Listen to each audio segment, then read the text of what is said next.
The Eagle Who Flew Too High. Once there were two eagle brothers, Oshki and Owima. Oshki, the younger, was jealous of Owima's beautiful head feathers, which seemed to gleam whiter and brighter than his own. He was also envious of the way Owima soared through the air, flying higher than all the other eagles. Oshki longed to be stronger and handsomer and more graceful than his brother. "You should be content," cautioned Oshki's father, "with which Gitchki Manitou has given you." But the young eagle could not stop brooding about how he might best his brother. One day, as he practiced his flying, he came upon a place where the wind blew upward between two cliffs. Spreading his wings over these updrafts, he soared in even higher circles without even flapping his wings. This gave Oshki an idea. As soon as he returned home, he went to his brother Owima. "Let's have a contest," he said. "Let's see who can fly the highest."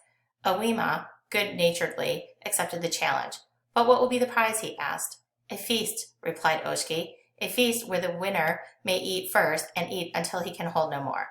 Owima agreed, and Oshki went secretly to practice soaring in the wind. On the day of the contest, many of their friends came to watch. "You may go first," Oshki said politely, "because you are the oldest." Owima raised his powerful wings and beat the air. Soon he was so high that he looked no larger than a mosquito among the clouds. Everyone cheered when he came back to earth. "There is no need to go higher," a friend told Oshki. "To do as well would be a great thing." Oshki smiled. "Just watch me," he boasted, "and see how much higher I fly. Begin now to prepare my feast." He planned to save his energy by soaring on the updrafts as high as his brother had flown. Then, when he reached the clouds, he would still have strength in his wings to go even higher. Oshki took to the air and immediately flew towards the cliffs where he would catch the updrafts. When he felt them, he spread his wings wide. He soared in circles, spiraling towards the clouds. Soon he could no longer see Owima on the ground. "Just a little higher," Oshki thought. "To be certain I have won." Suddenly the winds of the updraft grew stronger, and no matter what Oshki did, he could not control his direction.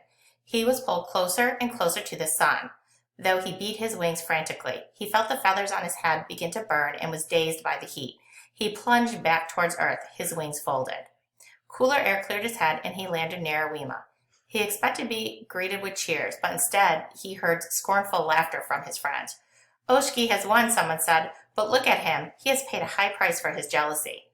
Oshki crept to the pool and gazed at his reflection. He saw his head and neck were bare of feathers where the sun had singed him. His naked skin was red and wrinkled, and the soft brown feathers on his back and wings were charred as dark as soot.